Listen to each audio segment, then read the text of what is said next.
Hello everyone, welcome to एग्जाडमी redefining education. मेरा नाम है प्रभाष कुमार और हम आपको पढ़ा रहे हैं कॉम्प्लेक्स एनालिसिस। ये चल रहा है चैप्टर हमारा डिफरेंशिएबिलिटी का। कॉम्प्लेक्स डिफरेंशिएबिलिटी एक चैप्टर हो चुका, एक टॉपिक हो चुका है, मतलब एक पार्ट हो गया है डिफरेंशिएबिलिटी का। ये है डिफरेंशिएबिलिटी का सेकेंड पार्ट। तो इसमें देखो, पहला हम लोग देखेंगे first order partial derivatives formula. Very important, ये CR इक्वेशन से रिलेटेड है ना। Do you do X, do you do Y, do we do X, do we do Y, ये सब कैलकुलेट करना रहता है और साथ में हम लोग को फाइंड करना रहता है कि और दिखाना रहता है कि CR इक्वेशन हमारा सेटिस्फाई होता है या नहीं होता। इसलिए ये क्या है, अलग सा पार्शियल डेरिवेटिव फॉर्मूला है। कभी कभी जब आप डेरिवेटिव आप डायरेक्टली नहीं निकाल पा रहे हो तब आप लिमिट के टर्म्स में उसको सॉल्व कर सकते हो।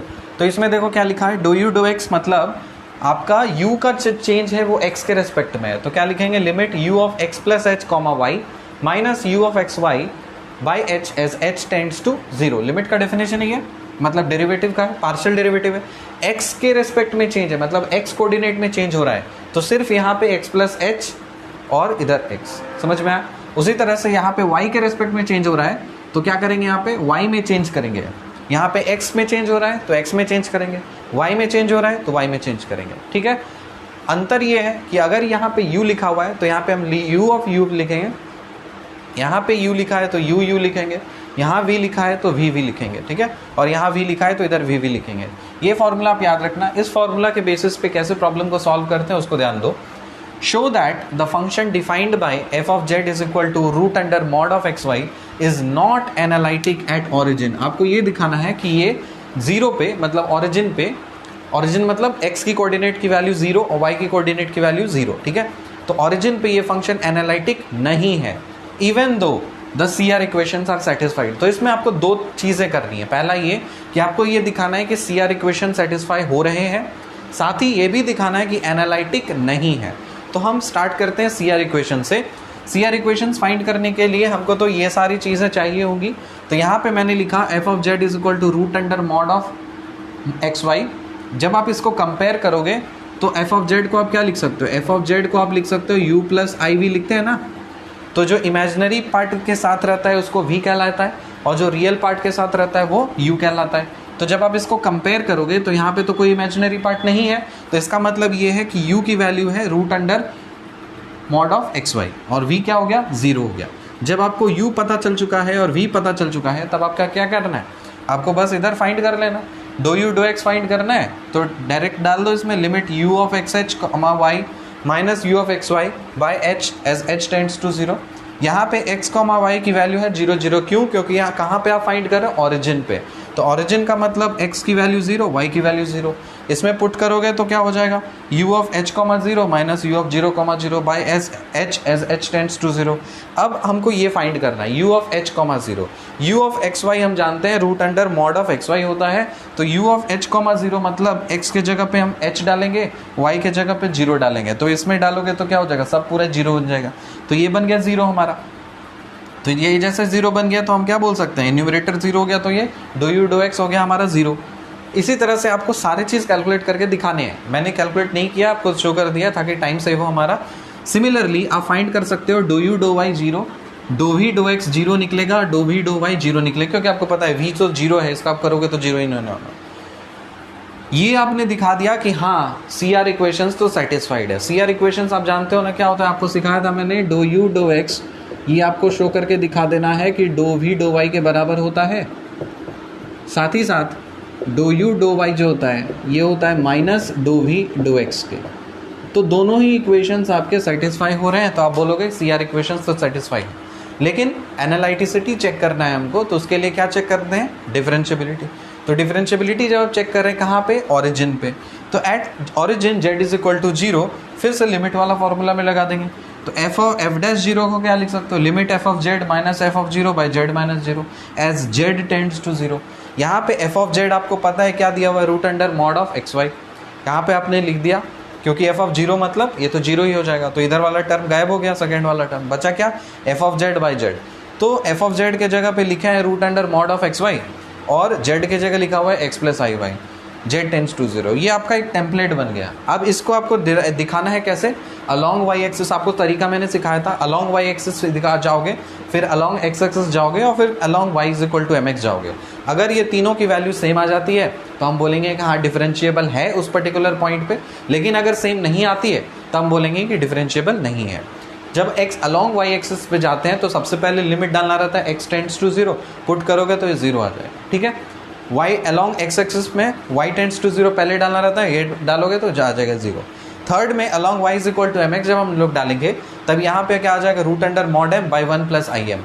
अब ये यहाँ पे x से इंडिपेंडेंट है, y से इंडिपेंडेंट है, किस पे डिपेंडेंट है, m। मतलब for different values of m we can get different values of this derivative. इसका मतलब ये हो गया कि ये और ये सेम तो नहीं है, ये दोनों सेम है। डिफरेंशिएबल होने के लिए तीनों को सेम होना चाहिए था, लेकिन है नहीं, इसलिए हम क्या बोलेंगे कि हेंस द डिफरेंशिएबिलिटी और of this is not possible और it is not derivable at origin. अगर डेरिवेबल ही नहीं है तो एनालिटिसिटी का क्या बात है, समझ में आया ना। इसलिए आप बोल सकते हो कि ये एनालिटिक नहीं है, कहाँ पे, ऑरिजिन पे ये एनालिटिक नहीं है। तो इस तरह के प्रॉब्लम्स में आपको बस यही पूछते हैं कि इस पर्टिकुलर पॉइंट पे बताइए कि एनालिटिक है या नहीं है, या फिर एक जनरल स्टेटमेंट दे देंगे और बोलेंगे पता करिए एनालिटिक है या नहीं है, ठीक है। अगले वाले चैप्टर में हम लोग एनालिटिक फंक्शन का एक स्पेशल चैप्टर डेडिकेट किया हुआ है, एक अलग वीडियो ही, उसमें से आपको u निकालना, v निकालना वगैरह और डिटेल में हम लोग पढ़ेंगे। ये तो अभी डिफरेंशिएबिलिटी चल रहा है, तो इसमें अगर ऐसे छोटे मोटे प्रॉब्लम्स अगर आपसे आ जाते हैं तो आप ईजिली इसे आप बना सकते हो। आई होप काफ़ी अच्छे से तरह से समझ में आया होगा। अगर आया है तो इसको आप नोट करिए, बढ़ते हैं आगे।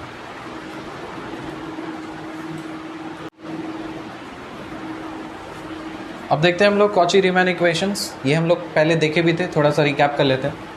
कॉची रीमैन इक्वेशंस दो फॉर्म में होता है, एक होता है कार्टेशियन फॉर्म में और एक होता है पोलर फॉर्म में। कार्टेशियन फॉर्म में लिख सकते हैं do you do x is equal to do we do y और do you do y is equal to minus dough we do x, याद होगा। पोलर फॉर्म में याद रखने का तरीका आपको सिखाया था, do you do r is equal to 1 by r do we do theta और do you do theta is equal to minus r do we do r, ठीक है। जो लेफ्ट में रहता है वो पॉजिटिव होता है, जो राइट में होता है वो निगेटिव होता है। जो पॉजिटिव होते हैं मतलब जो अच्छे इंसान होते हैं वो नीचे चले जाते हैं और जो निगेटिव इंसान होते हैं वो ऊपर चले जाते हैं। आज का रूल है, ये ट्रिक आपको बताया था याद रखने का। तो ये था कार्टेशियन फॉर्म और दूसरा पोलर फॉर्म। इस केस में आप क्या बोल सकते हो कि u and v are called conjugate functions. यहाँ पे u और v को क्या बोला जाता है, कॉन्जुगेट फंक्शंस बोला जाता है, ठीक है। हार्मोनिक फंक्शंस क्या है, देखो ये कब आएगा, जब u और v एक दूसरे के हार्मोनिक कॉन्जुगेट हो जाएंगे। देखो कैसा है हार्मोनिक कॉन्जुगेट का मतलब क्या है। हार्मोनिक फंक्शंस मतलब कि अगर हम सेकेंड ऑर्डर का पार्शियल डेरिवेटिव ले लेते हैं x और y के रेस्पेक्ट में और दोनों को ऐड करते हैं, सिंपल सी बात है, डो two u by dough x2 plus डो टू u बाई डो y2 इज इक्वल टू 0 अगर ये हो जाता है तो हम बोल सकते हैं क्या, ये एक हार्मोनिक फंक्शन है। कौन सा, u एक हार्मोनिक फंक्शन है। साथ ही साथ अगर डो two v by dough x2 plus डो टू v बाई डो y2 इज इक्वल टू 0 हो जाता है, तब हम बोल सकते हैं कि v जो है ये भी एक हार्मोनिक फंक्शन है। तो यहाँ पे हम बोल सकते हैं कि u and v are harmonic conjugate of each other. u जो है वो v का हार्मोनिक कॉन्जुगेट है और v जो है वो u का हार्मोनिक कॉन्जुगेट है। लैपलेस इक्वेशन में nabla square psi is equal to 0, psi कोई भी फंक्शन आप मान लो तो नेबुला स्क्वायर मतलब आप तो जानते हो क्या होता है। तो f को अगर सपोज हम कोई real valued continuous function treat करते हैं तो nabla square f is equal to 0। अगर ये इक्वेशन सेटिस्फाई हो गया तो हम बोलेंगे ये लैपलेस इक्वेशन है। Functions such as u of xy, v of xy which satisfy the Laplace equation in a region R are called the harmonic functions and are said to be harmonic in R। तो ये harmonic functions आप Laplace के terms में भी define आप कर सकते हो, ठीक है। 2 डायमेंशनल केसेस में लैप्लेस इक्वेशन क्या होगा, डो two f by dough x2 plus डो टू एफ बाई डो y2 is equal to 0। 3D case में एक और एक्स्ट्रा टर्म आ जाएगा z, तो हम लिखेंगे डो two f by dough x2 plus डो टू एफ बाई डो y2 प्लस डो टू एफ बाई डो z2 इज इक्वल टू 0। समझ में आया। 2 एग्जाम्पल है हमारे पास, u is equal to y cube minus 3x square y और v is equal to log of x square plus y square plus x minus 2y। अब हम चेक करते हैं कि u और v मेरा हार्मोनिक फंक्शन है या नहीं है। सिंपल तरीका है, जो फंक्शन है उसका सेकेंड टाइम डेरिवेटिव ले लो, एक बार x के रेस्पेक्ट में और एक बार y के रेस्पेक्ट में, दोनों को ऐड करो। अगर आ जाता है 0 तो हम बोलेंगे कि हार्मोनिक फंक्शन है। तो देखो यहाँ पे पहला चेक कर रहे हैं हम लोग, u is equal to y cube minus 3x² y। ठीक है, बहुत सिंपल बेसिक चल रहे हैं, कोई भी हाई फाई चीज़ नहीं करेंगे। जो हाई फाई भी चीज़ होगा वो भी आसान हो जाएगा, इसलिए आप पेशेंस के साथ आराम से पढ़ते रहिए। इसको हार्मोनिक प्रूव करने के लिए क्या करना पड़ेगा? सबसे पहले तो यह आपको देखो, अल्टीमेटली गोल है आपका कि डो two u by dough x2 plus डो टू यू बाई डो y2, ये अगर 0 हो जाता है तब हम बोलेंगे कि ये हार्मोनिक है। तब निकालो यहाँ पे डो यू बाई डो x, एक बार डेरिवेटिव जब करोगे तो क्या ये हो जाएगा 0, इसका x के रेस्पेक्ट में करना है, बाकी सब कांस्टेंट। तो अब ये क्या बचाएगा, 3 दूनी 6xy माइनस 6xy, ये क्या लिख सकते हैं हम, माइनस 6xy हो गया। ठीक है, डो two u by dough x2, फिर से कर दो x के रेस्पेक्ट में, सब कुछ कांस्टेंट, x वाला टर्म हो जाएगा 1, तो ये बन जाएगा माइनस 6y। समझ में आया? ये हो गया। अब निकालो यहाँ से डो यू डो y, डो यू डो y जब हम निकालेंगे y के रेस्पेक्ट में करना है, तब ये क्या बन जाएगा बताओ, ये बन जाएगा 3y², और इसका y के रेस्पेक्ट में करना है, बाकी सब कांस्टेंट, तो ये बन जाएगा माइनस 3x²। कोई दिक्कत? डो टू यू बाई डो y2, ये फाइंड करो, फिर से y के रेस्पेक्ट में करना है, तो जिसको करोगे तो क्या बनेगा 6y, इसका क्या हो जाएगा 0। अब इसको और इसको जोड़ो, ये नाम दो नंबर 1, इसको लिखो नंबर 2, एडिंग 1 and 2, डो two u by dough x2 plus डो टू यू बाई डो y2, ये क्या बन जा रहा है, minus 6y plus 6y, cut छट बन गया 0। इसलिए आप क्या बोल सकते हो, ये और कुछ नहीं, ये एक हार्मोनिक फंक्शन है। तो एग्जाम में आपको पूछने टेस्ट करने के लिए आता है कि पता करिए कि हार्मोनिक फंक्शन है या नहीं है। आई होप ये पहला समझ में आया। अब देखो दूसरा, इसमें और कुछ नहीं, बस ये रूल आपको फॉलो करना है, आपका डिफरेंशिएशन वगैरह सब तगड़ा है तो आप कर लोगे। सेकेंड क्वेश्चन, v है आपके पास, लॉग ऑफ, ये सब करो मेरे साथ, सॉल्व करो, बैठो मत, ऐसा मत सोचना कि हो जाएगा, नहीं होता, क्लास में जो नहीं होता वो कभी नहीं होता। फिर प्लस x है माइनस 2y, डो v डो x निकालते हैं, x के रिस्पेक्ट में करेंगे तो देखो इसका क्या हो जाएगा डेरिवेटिव, इसको हम कर रहे हैं डो ऑफ डो x² plus y² log of x² plus y² डो x of x² plus y²। Chain rule, इसका x के रेस्पेक्ट में करोगे तो हो जाएगा 1, और उसका x के रेस्पेक्ट में करोगे तो हो जाएगा 0। ये क्या बन जाता है, D D x of log x क्या होता है, 1/x, तो यहाँ पे 1/x² प्लस y² हो गया। अब इसको x के रेस्पेक्ट में करना है तो ये बन जाएगा 2x, तो आप इसको फाइनली लिख सकते हो 2x divided by x² plus y², और इधर आ गया आपका 1। ठीक है, ये बन चुका है, ये हो गया पहला टर्म हो गया, और फिर प्लस ये 1 हो गया, ये हो गया। अब फिर करो do two v by dough x2, sorry हाँ, do two v by dough x2, second derivative लेते हैं। सेकेंड डेरिवेटिव जब इसका आप लोगे तो क्या बनेगा, याद है? तो इसको हम लिख सकते हैं x² प्लस y² इंटू डो x of 2x minus 2x into डो x of x² plus y², और ये तो 0 हो जाएगा, कोई दिक्कत नहीं, और डिनोमिनेटर में उसका स्क्वायर हो जाता है।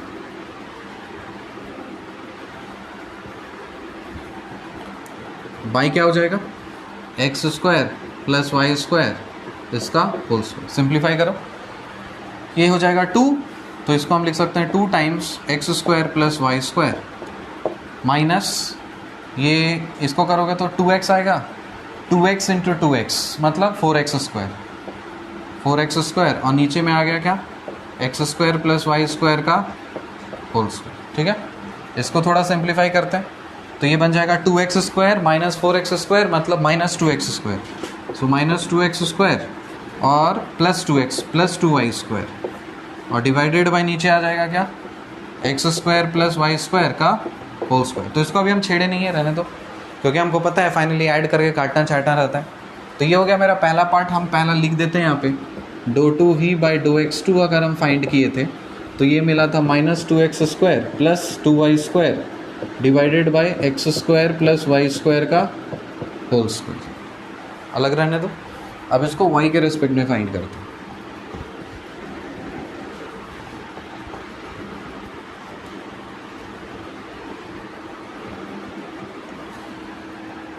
डो v डो y फाइंड करना है, तो यहाँ पे हम वही कर सकते हैं। y के रेस्पेक्ट में सबसे पहले x² प्लस y² रहेगा log of x² plus y² into डो y of x² plus y²। ये तो 0 हो जाएगा और ये क्या बनेगा -2, तो ये -2 इसको छोड़ दो। फिर इसको थोड़ा सिंप्लीफाई करेंगे तो 1/x² प्लस y² आ जाए और ये बन जाएगा आपका 2y और इधर आ गया -2। तो फाइनली ये आप लिख सकते हो 2y divided by x² plus y² और इधर आ जाएगा -2। फिर से एक बार डेरिवेटिव लेंगे तो डो v बाई डो y2, इसका डेरिवेटिव लोगे तो क्या होगा x² प्लस y² इंटू डो y ऑफ 2y, फिर -2y इंटू डो y of x² plus y²। Second वाला टर्म हो गया 0, डिनोमिनेटर में x² प्लस y², इसका होल स्क्वायर हो जाएगा। इसको जब आप सॉल्व करेंगे तो आएगा 2 टाइम्स x² प्लस y², और इसको जब आप सॉल्व करिएगा तो क्या आएगा, इधर 2y, इधर इसका derivative 2y, 4y² minus 4y² हो गया और divided by x² plus y² का होल स्क्वायर। इसको सॉल्व करेंगे तो मिलेगा 2x² तो रहेगा ही और माइनस हो जाएगा 2x² minus 2y² divided by x² plus y², इसका होल स्क्वायर। ये आप नाम दो नंबर 1, इसको नाम दो नंबर 2। अब देखो सिंपल से आग से पता चल रहा है, ऐड करोगे तो -2x² plus 2x² खटछट plus 2y² minus 2y² का खटछट, ऐड करोगे तो डो v by dough x2 plus डो v बाई डो y2। फाइनली ये बन के आ गया 0 हो गया। तो आप बोल सकते हो हेंस इट इज़ हार्मोनिक। बहुत आसान रहते हैं प्रॉब्लम्स, आपको बस कहाँ फंसोगे, सिर्फ डिफरेंशिएशन अगर आपका थोड़ा सा वीक है तो वहाँ पे आप फंस सकते हो, वरना ये सारे प्रॉब्लम्स मिस मत करना, मिस करने लायक नहीं है ये सारे प्रॉब्लम्स। ठीक है, आई होप समझ में आएगा, इसको नोट करिए।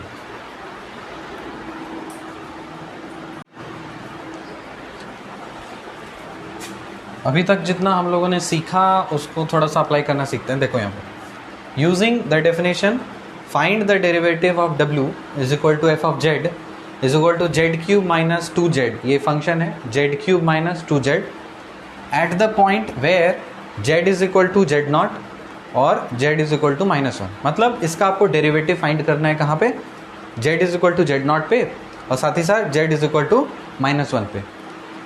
डेरिवेटिव इसका निकालने में क्या है, इसका हम डायरेक्ट निकाल सकते हैं। देख लो यहाँ पे z³ माइनस 2z का एक बार z के रेस्पेक्ट में डेरिवेटिव निकालना है तो हम लिख सकते हैं इसमें 3z² माइनस 2। कोई दिक्कत ही नहीं है, एक लाइन में आ गया। कहाँ पे निकालना है, z is equal to z0 पे निकालना है तो z की जगह पे z0 डाल दोगे तो आंसर ये आ जाएगा 3z02 माइनस 2। देखो आ गया मेरा आंसर, कुछ है ही नहीं इसमें। z इज इक्वल टू -1 पे, मतलब जो आपने निकाला है उसकी जगह पे -1 पुट करो, यहाँ पे -1 पुट करेंगे, स्क्वायर करोगे तो ये बन जाएगा 3 - 2 मतलब 1। तो आंसर आ गया आपका 1, कोई दिक्कत। लेकिन आपको ऐसा नहीं करना था, आपको क्या फाइंड करना था, आपको फाइंड करना था यूजिंग द डेफिनेशन, मतलब जो डेरिवेटिव का एक्चुअल लिमिट वाला डेफिनेशन होता है उसके हेल्प से आपको ये सॉल्व करना था। ठीक है, तो आपको क्वेश्चन ध्यान से पढ़ना है, क्वेश्चन में क्या पूछा है। ठीक है, क्वेश्चन में पूछेगा आम आप बना दोगे, इमली तो बनेगा नहीं ना। तो इसलिए यहाँ पे f of z is equal to z³ minus 2z अगर है तब इसको हमको इसके लिमिट वाले डेफिनेशन से फाइंड करना है। तो डेरिवेटिव का डेफिनेशन क्या होता है हम सीखे हैं, f dash z is equal to limit f of z plus z dash z plus delta z minus f of z by delta z as delta z tends to 0। क्योंकि f में एक छोटा सा चेंज आप कर रहे हो और उसका लिमिट में लेकर के इसको टेंडिंग टू 0 कर रहे हो, तो यही होता है एक प्रॉपर डेफिनेशन।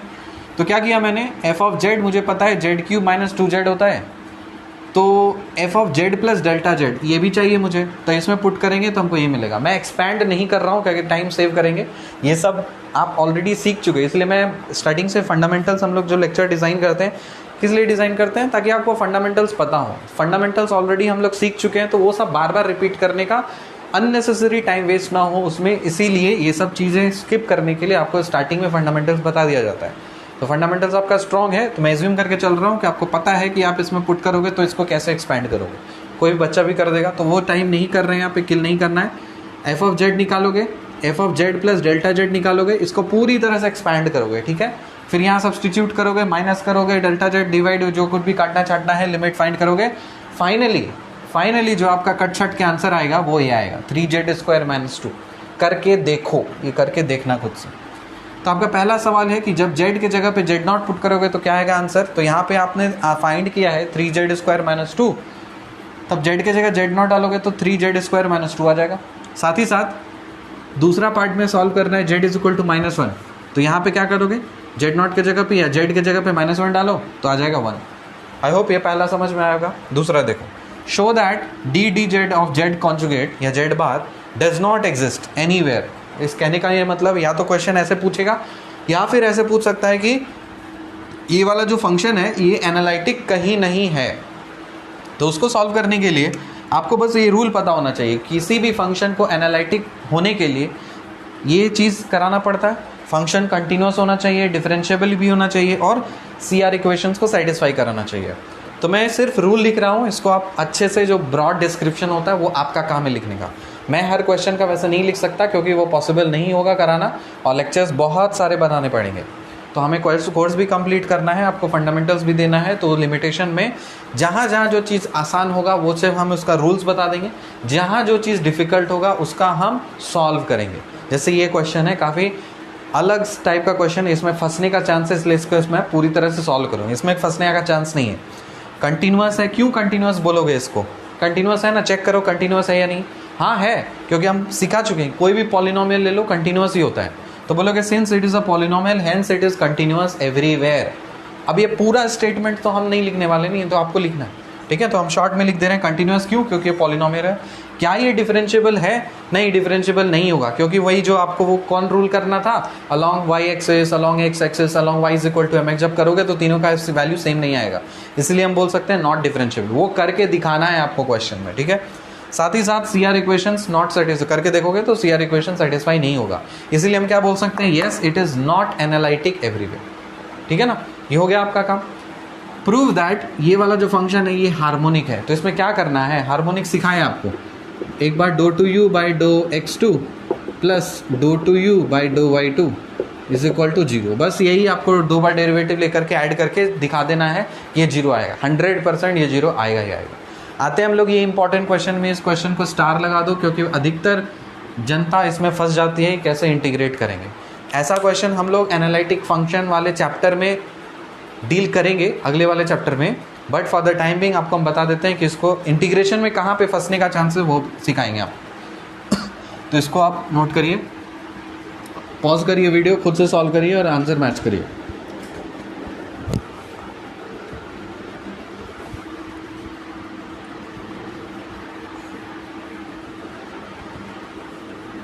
क्वेश्चन में ही आंसर छुपा हुआ है, देख लो यहाँ पे क्या बोल दिया आपको। ये u दे दिया है, बोला है v फाइंड करो सच दैट ये जो है ना ये एनालिटिक है। एनालिटिक होने के लिए आपको पता है कि CR इक्वेशन सेटिस्फाई करना ज़रूरी है, आपको v फाइंड करना है। तो हमको पता है कि एनालिटिक मतलब CR इक्वेशन से dou dou(x) ये बराबर होता है dou(v dou(y) के, इसमें तो कोई डाउट ही नहीं है। आपको u दिया हुआ है, dou dou(x) फाइंड कर लीजिए, इसकी जो वैल्यू होगी वो इसके बाद बराबर होगी, फिर इंटीग्रेट कर दीजिए, काम खत्म। लेकिन फंसने के कहाँ वो सिखाते हैं आप। पहले आपको फाइंड करना है dou dou(x), तो सबसे पहले आप लिखो u = क्या दिया हुआ है, e⁻⁻x, फिर x sin y, हम पूरा तोड़ के लिख रहे हैं, फिर माइनस e⁻⁻x करो और इधर y cos y कर दो। हो गया पूरा, अंदर कर दिए। अब डिफरेंशिएट करना है x के रेस्पेक्ट में, तो dou dou(x) आपको जब फाइंड करोगे x के रेस्पेक्ट में फाइंड करना है तो y कांस्टेंट, y को रहने दो जैसे तैसे, सो साइन y रहेगा ही, बाहर कर दो इसको। अब इसका x के रेस्पेक्ट में डेरिवेटिव लेना है, तो हमको पता है कि x × ddx ऑफ e⁻, या बेटर आप ऐसे लिखो dou dou(x) ऑफ e⁻⁻x, ये हो गया। फिर plus e⁻⁻x into dou dou(x) of x, ये हो गया है पहला पार्ट का डेरिवेटिव, ठीक है। फिर माइनस करिए, y cos y आपका कांस्टेंट है क्योंकि आपको x के रेस्पेक्ट में करना है, तो यहाँ पे आप लिखो y cos y को अलग लिख दो, और बचा क्या रह गया e to the power of minus x, तो यहाँ लिख देंगे डो x of e to the power of minus x. देखते जाओ कैसे क्या कर रहे हैं। हो गया काम, मिटा दो इसको। ये इसको लिखा जा सकता है sine x, sorry sine y, रहने दो इधर।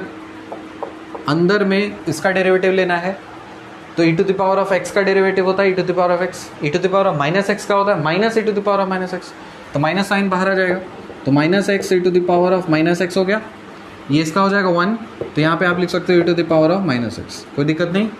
Minus of y cos y लिखेंगे, साथ ही साथ इसका डेरिवेटिव क्या होगा minus of e to the power of minus x, कोई दिक्कत। ये हो गया आपका डो u डो x, ठीक है। थोड़ा सिंप्लीफाई करके देखते हैं कुछ होता है क्या।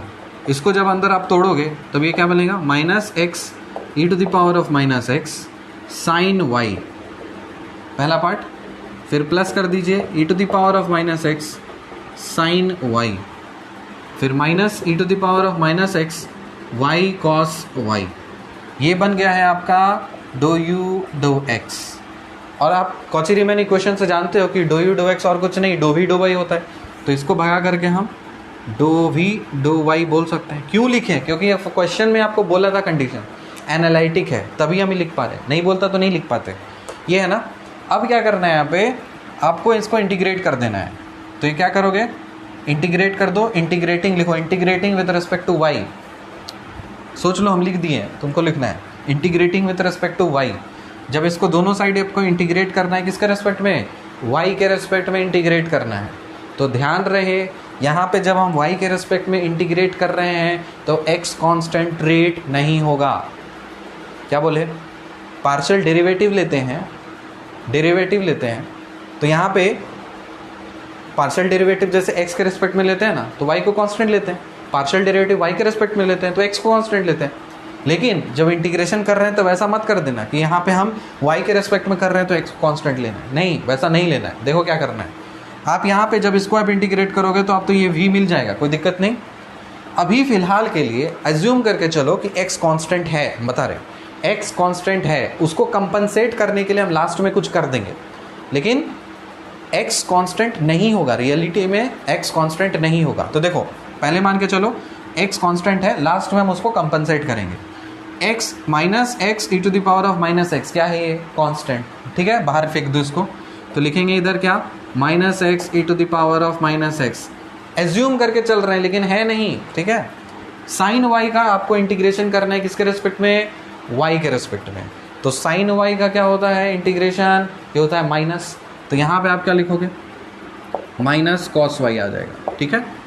उसके बाद प्लस आ जाए e to the power of minus x constant, तो e to the power of minus x constant आ गया। साइन वाई के रेस्पेक्ट में करना है तो माइनस कॉस वाई हो जाएगा, ठीक है। फिर देखो यहाँ पे e to the power of minus x बाहर आ गया। अब सवाल उठता है कि y cos y का इंटीग्रेशन क्या होगा। इसको आप अलग से करके यहाँ पे लिख दो। तो हम आपको इंटीग्रेशन में शायद कैलकुलस में आपको सिखाए थे कैसे इंटीग्रेशन करना है, ट्रिक जो आपको बताए थे, ठीक है। तो यहाँ पे आपको इंटीग्रेशन करना है किसका, y cos y। इसको आप अलग से इंटीग्रेशन करके इसको आप लिख लो। uv वाला फॉर्मूला था ना, बाय पार्ट्स नहीं, फर्स्ट फंक्शन उसका डेरिवेटिव, ठीक है ना। तो यहाँ पे देखो ये क्या लिखा हुआ है, y लिख दिया और cos y, इसका आपको इंटीग्रेशन लिखना है, ठीक है। पहले आप क्या कर दो,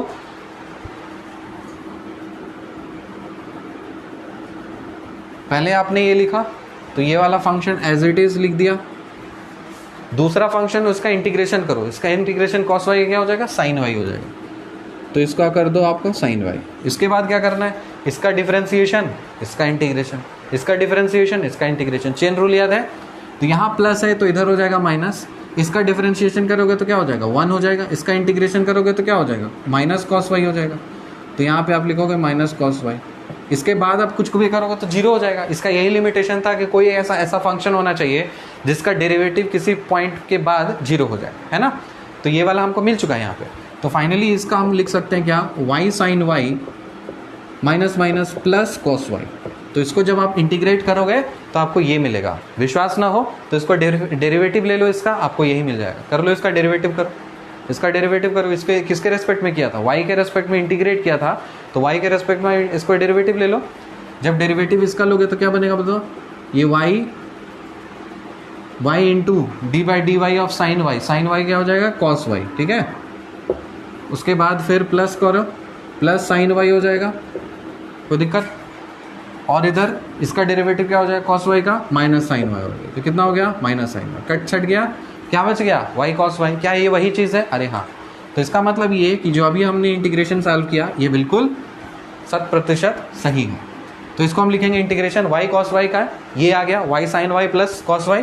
तो यहाँ पे आप लिख दो इसको y sine y plus cos y. अब खेल यहाँ से शुरू होता है। अभी तक हम लोगों ने मान के चला था क्या कि x कांस्टेंट है, लेकिन वाकई में क्या x कांस्टेंट है? नहीं है। x क्या है? एक रियल वैल्यूड फंक्शन है। तो यहाँ पे आप लिख दोगे कुछ फंक्शन, सपोज कोई फंक्शन है, हमको नहीं पता कौन सा फंक्शन है, मान ली हम कोई फंक्शन है f ऑफ x, ठीक है। ये मिला, क्या मिल गया? ये हमको मिल चुका है v मिला है, ठीक है, v मिला है अभी।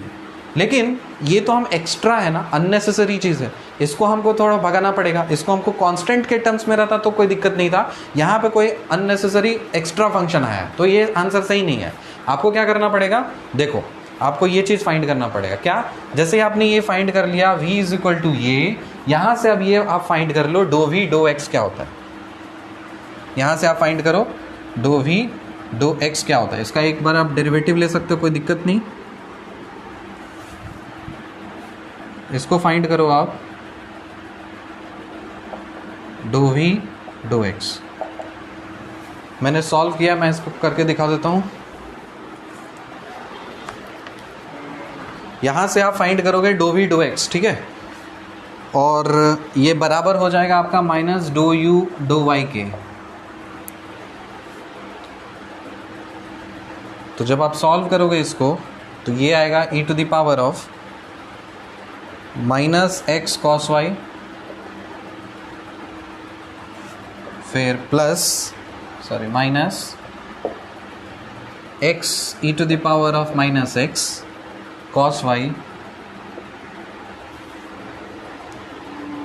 फिर minus y e to the power of minus x sine y, ठीक है। और यहाँ पे आपका f डैश x, मतलब जब इसका डेरिवेटिव करोगे तो f डैश x की वैल्यू आ जाएगी 0 एंड f ऑफ x जो होगा वो होगा सम कांस्टेंट।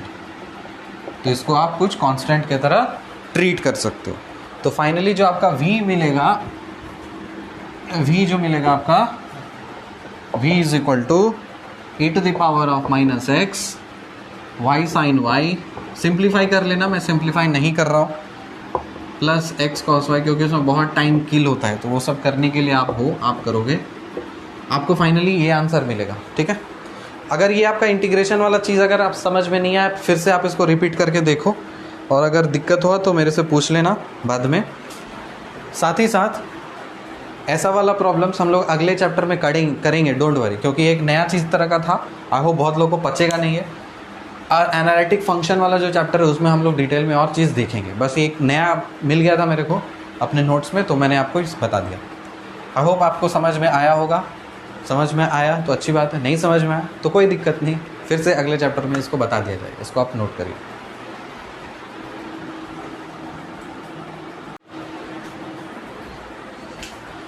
अब आज के लेक्चर का आखिरी चीज़ क्या है? डिफरेंशियल्स। बहुत कंफ्यूजिंग लगता है कभी, जैसे कहीं पे लिखा रहता है डेल्टा डब्लू, कहीं पे लिखा रहता है डी डब्लू, क्या मतलब है सबका? अब क्लियर हो जाएगा। देखो, डेल्टा डब्लू का बेसिक फंडामेंटल डेफिनेशन ये होता है कि f of z plus delta z minus f of z. ये क्या है? पहले हम देखो डब्लू इज इक्वल टू सपोज मान लेते हैं एफ ऑफ जेड, कोई जेड का कोई फंक्शन है, तब इस केस में डेल्टा, ये ट्राइंगल वाला जब हम लिखते हैं ना, तो इसका बेसिक डेफिनेशन क्या है? F of z plus delta z minus f of Z. बस ये अगर हम सॉल्व कर लेते हैं तो हमको ये डेल्टा डब्लू मिलेगा, ठीक है। साथ ही साथ डी डब्लू का मतलब होता है F dash z into d Z, दोनों अलग अलग चीज़ें हैं, दोनों अलग अलग चीज़ें हैं। ये है डेल्टा डब्ल्यू और ये है आपका डी डब्ल्यू, ठीक है। डी डब्ल्यू को बोला जाता है प्रिंसिपल पार्ट ऑफ डेल्टा डब्ल्यू। क्या? ये जो डेल्टा डब्ल्यू आपने फाइंड किया है, डेल्टा डब्ल्यू मतलब चेंज इन डब्ल्यू, क्या बोलेंगे? चेंज इन डब्ल्यू। वो जो चेंज है पूरा, उसमें से प्रिंसिपल चेंज कितना है, प्रिंसिपल पार्ट कितना है, उसको बोला जाता है डी डब्ल्यू। समझ में आया? आई होप ये वाला जो कॉन्सेप्ट है ये हर जगह कैलकुलस में ये हर जगह वैलिड है, ठीक है। जनरली पढ़ते नहीं लोग, सिर्फ ऐसे ही रट के चले जाते हैं, वैसे नहीं करना है आपको। मैंने आपको बता दिया कि डेल्टा डब्ल्यू और डी डब्ल्यू में क्या अंतर है। ये है सिर्फ चेंज और डी डब्ल्यू क्या है? Principal part of that change, ठीक है। तो डेल्टा डब्ल्यू मतलब f of z plus delta z minus f of z, और डी डब्ल्यू मतलब f dash z into d z. इतना ध्यान रहे। फिर सुनो, डी डब्ल्यू बाई डी जेड, तभी तो हम लिख पाते हैं ना। ये कहाँ से आया? एफ डैश जेड मतलब क्या? डी डब्ल्यू बाई डी जेड। और ये डी डब्ल्यू बाई डी जेड, ये जो चीज़ है, इसमें और इसमें क्या रिलेशन है?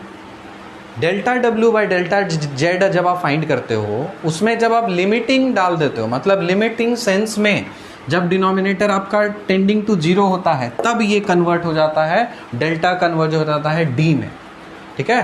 तो ये इंपॉर्टेंट रिलेशन है। हम लोग बचपन से ये पढ़े हैं और ये, लेकिन इस दोनों में अंतर नहीं पढ़े थे। अब समझ में आ गया होगा कि डी डब्ल्यू क्या है, principal part of delta W.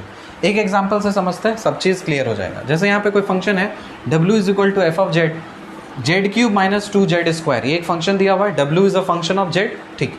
यहाँ पे आपको सबसे पहले फाइंड करना है डेल्टा डब्ल्यू, साथ ही साथ दूसरा फाइंड करना है डी डब्ल्यू, और फिर ये जो न मिल जाएगा तो दोनों को माइनस करके ये वाला चीज़ पार्ट करना। इंपॉर्टेंट ये दोनों चीज़ें। एफ ऑफ जेड हमको पता है Z cube minus 2z square होता है, तो हम क्या निकालेंगे? F of z plus delta Z निकाल लेंगे। जेड के जगह पे जेड प्लस डेल्टा जेड डालो, इसमें पूरा एक्सपैंड कर दो, पूरी तरह से एक्सपैंड कर देना है। एक्सपैंड करने के बाद आपको क्या करना है? ये जो डेल्टा जेड है ना, इसको ध्यान से देखो, इसका 3 पावर्स निकलेगा, क्योंकि यहाँ पे क्या है? मैक्सिमम हायर पावर है 3, तो डेल्टा जेड का 3 पावर्स निकलेगा, पावर 3, पावर 2, पावर 1। तो पावर 3 के साथ साथ जो कुछ भी है सबको एक साथ रखना है, पावर 2 वाले के साथ में जो कुछ भी है सबको एक साथ, पावर 1 वाले के साथ में जो कुछ भी है सबको एक साथ। तो ये जब कुछ एक्सपैंड करोगे ये सब चीज़, तो फाइनली डेल्टा डब्ल्यू जो आएगा वो क्या होगा? F of z plus delta z minus f of Z. इस दोनों को माइनस करोगे ना, तब जब माइनस करोगे तब इसमें सजा करके लिखना है, ध्यान रहे। F of z plus delta Z तो आपने लिखा, पूरी तरह से एक्सपैंड कर लिया, तो आपको बहुत लंबा सा एक्सप्रेशन मिलेगा।